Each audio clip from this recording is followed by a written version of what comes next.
Each year, Microsoft Research hosts hundreds of influential speakers from around the world, including leading scientists, renowned experts in technology, book authors, and leading academics, and makes videos of these lectures freely available.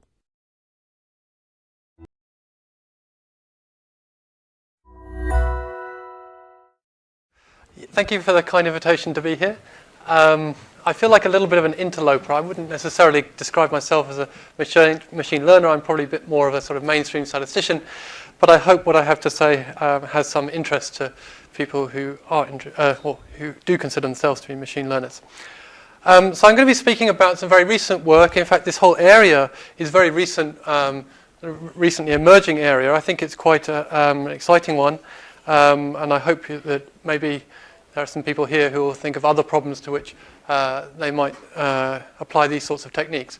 So what I'm going to be speaking about is joint work with my PhD student, Tengyao Wong, and Quentin Berthet, who finished his PhD in Princeton at the end of last year. He's currently a postdoc at Caltech, and he's kind of coming to Cambridge as a lecturer from this summer. Okay, so the question I want to ask is there some sort of fundamental trade-off between statistical and computational efficiency? So could it be the case that the only way that we can be satisfied because we're doing well, we can see that our algorithm has good statistical performance, is if we're really prepared to wait an awful long time to get the answer? So this seems like a kind of interesting and important problem, but it's hard to know how you might want to formulate it in a rigorous sort of fashion. So the way we're going to be thinking about this in this talk is to think, could it be that no randomized polynomial time algorithm can attain what we'll think of as the gold standard, or the typical gold standard for statistical estimation problems, namely the minimax optimal rate? Okay. So, as I said, this is a recently emerging area, and over the course of the last year or two, there have been several papers that have talked about these sorts of ideas in different sorts of ways. I won't go through them all, but you'll see that there's quite a wide variety of different sort of statistical problems where people are starting to realize that there may be some sort of fundamental trade-off between statistical and computational efficiency. And one of the things that I find attractive about this area is that it's forming new links between statistics and what had historically been somewhat distinct discipline of theoretical computer science.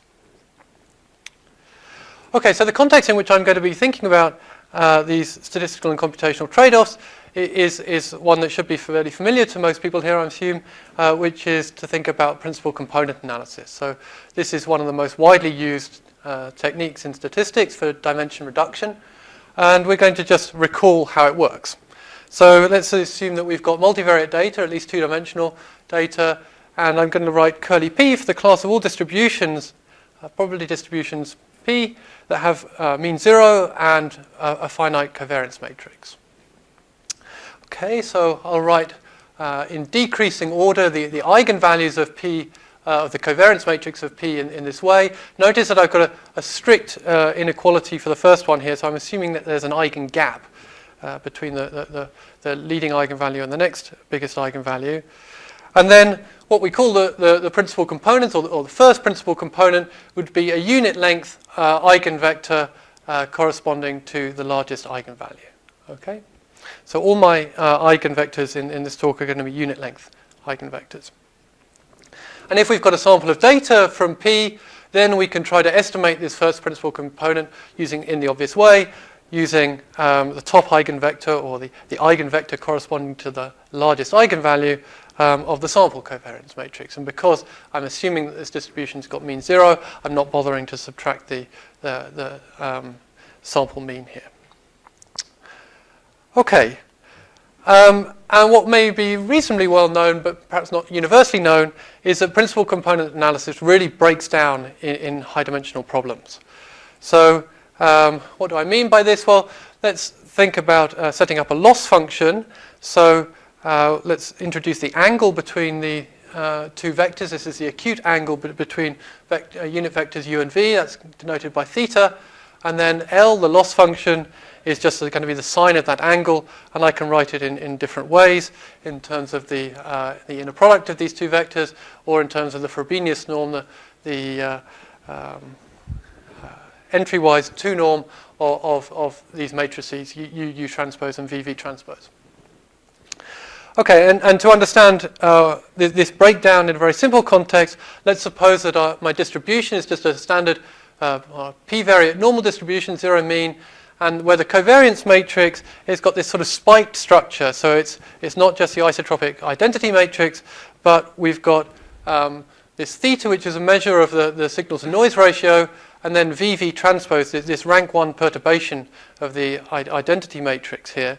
So that V here is the principal component. Okay, and I'm going to consider an asymptotic regime where the dimension increases with the sample size in such a way that their ratio converges to a constant, and then we're seeing that the squared loss function converges almost surely to a quantity which is sort of quite straightforward to write down, but is a bit disturbing because it's telling me that if my signal-to-noise ratio isn't particularly big, then the estimated principal component and the true principal component are actually orthogonal to each other asymptotically. So there's no information whatsoever about the first principal component in the sample. Okay, in this sense. So that's a little bit disturbing. What do we do when our standard methods break down in high dimensions? We add the word sparse in front and see if we can rework it, right? So let's think about sparse principal component analysis. So this was introduced in a paper about 10 years ago now, and it's designed to remedy this worrying situation and to aid interpretability. So if you've got a sparse principal component, only a relatively small number of non-zero entries, it should help you to interpret the projection that you're going to do of your multivariate data onto the principal components. So we're going to assume that this principal component belongs to the k-sparse unit ball in p dimensions. That's the set of vectors that have got at most k non-zero entries and that are of unit length.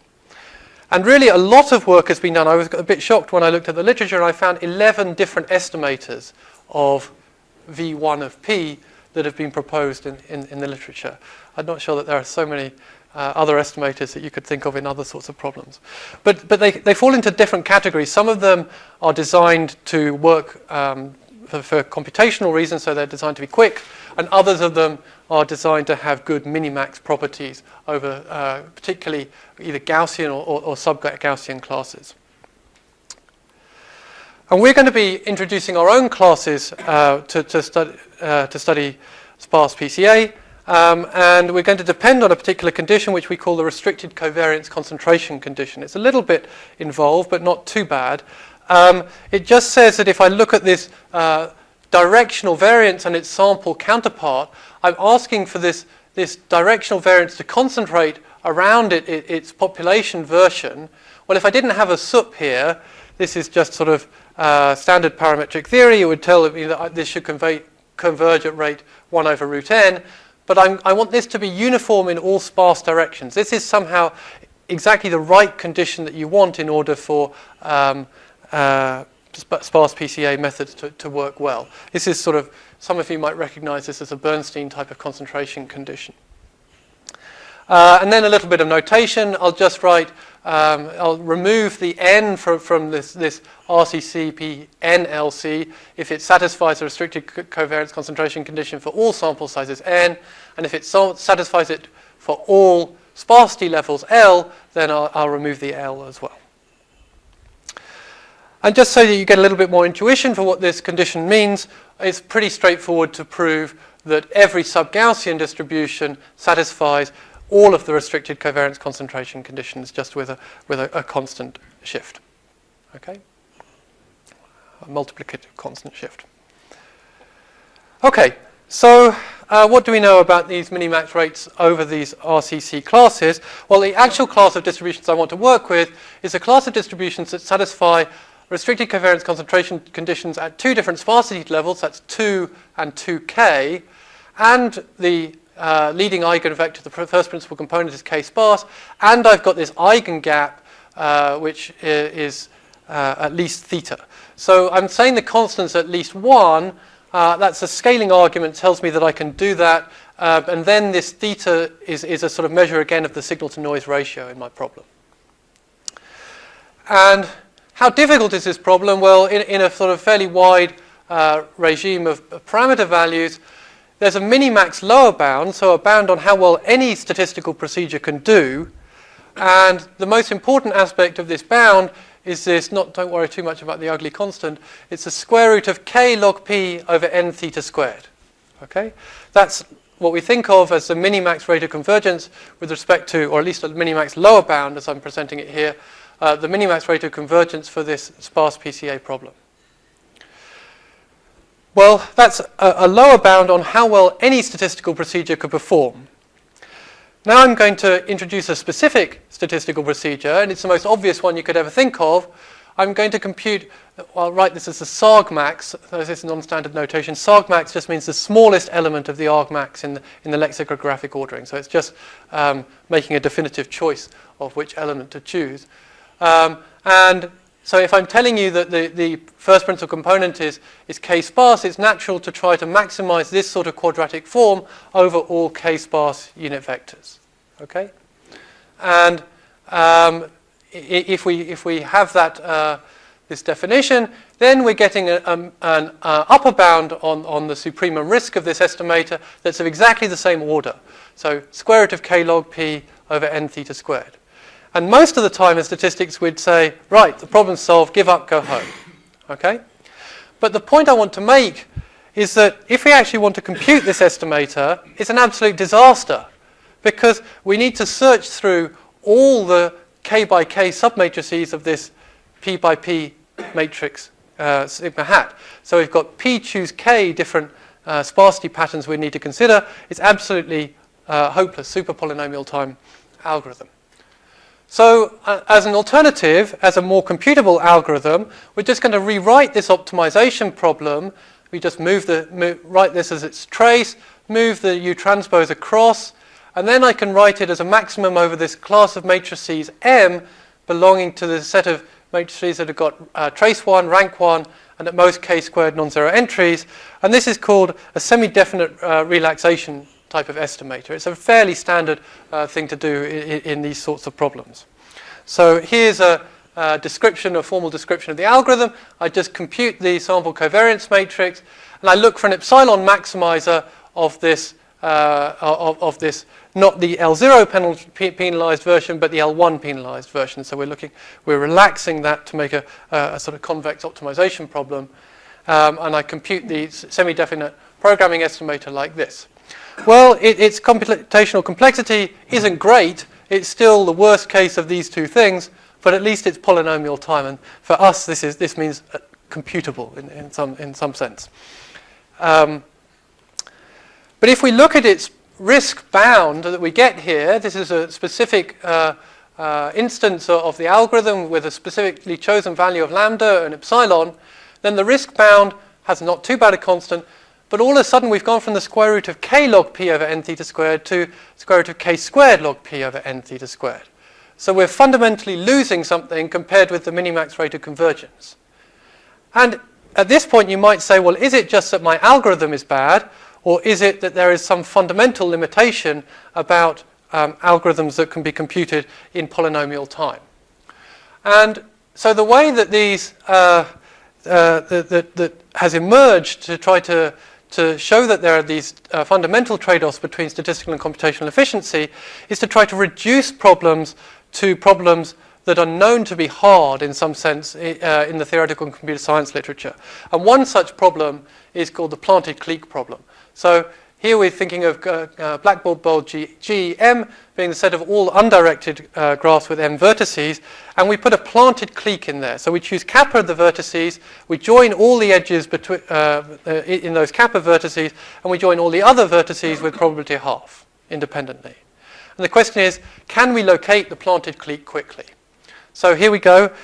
Here's my graph, and here's a planted clique in here, and this is the adjacency matrix, and here I've conveniently highlighted the squares corresponding to the clique, but in practice you don't get them highlighted because otherwise it would be quite easy to determine which was the planted clique. So you just see these, and they're not even just a block, they could be spread out, okay? And you've still got to try and locate them. So what's known? Well, if you've got a clique of size at least 2 log to the base 2 of m, then the planted clique is asymptotically almost surely the unique largest clique.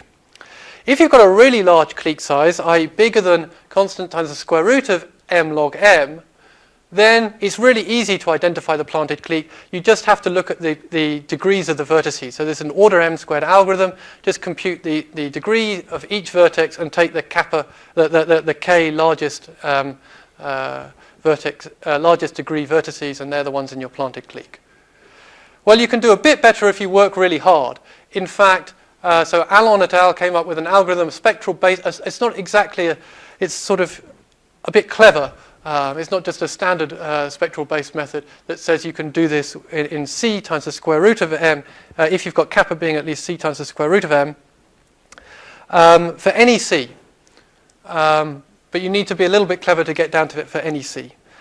And there are several sort of results that say, well, you shouldn't be able to do it if you've got kappa being smaller than the square root of m. Okay, so here's the assumption that I want to make. The statistical and computational trade-off, I'll say, exists if we're willing to assume this hypothesis from theoretical computer science, which I claim is a sort of widely believed hypothesis, and the evidence for that was on the previous slide. So I'm saying, let's suppose that for any kappa smaller than m to the beta, with beta strictly smaller than half, there's no randomized polynomial time algorithm that can correctly identify the planted clique with probability tending to 1. Okay? And this is a relatively standard assumption in several problems from theoretical computer science. If we're willing to make that assumption, then here is the computational lower bound. It says that, again, in a particular parametric regime, but for indexed by any alpha in 0, 1, it's not possible, or let me say it the other way around, every sequence of estimators that I can compute in randomized polynomial time has a rate of convergence that's worse than k to the 1 plus alpha log p over n theta squared. Okay? So that's saying that up to sub-polynomial factors in k, my semi-definite programming estimator actually attained the optimal rate of minimax optimal rate of convergence among those that can be computed in polynomial time.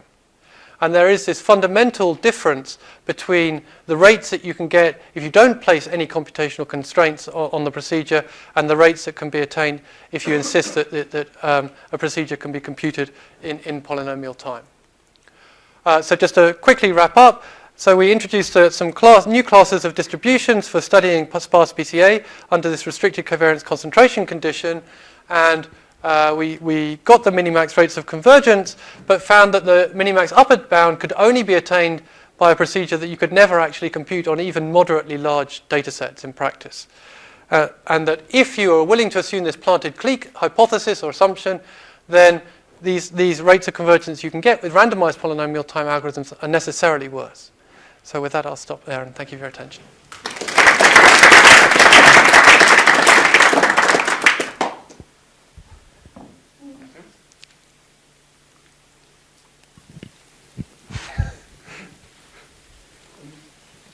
I'm trying to think about whether I should interpret your results as a negative or positive result. I mean, in a sense, it's a negative result because you're saying that with these computational limits, you're not going to get, you're not going to get as good a result as you would without the limits.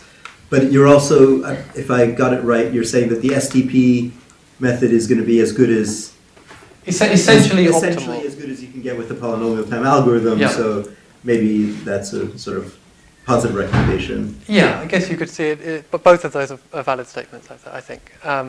I don't think our main purpose was really to say the STP is what you should be using.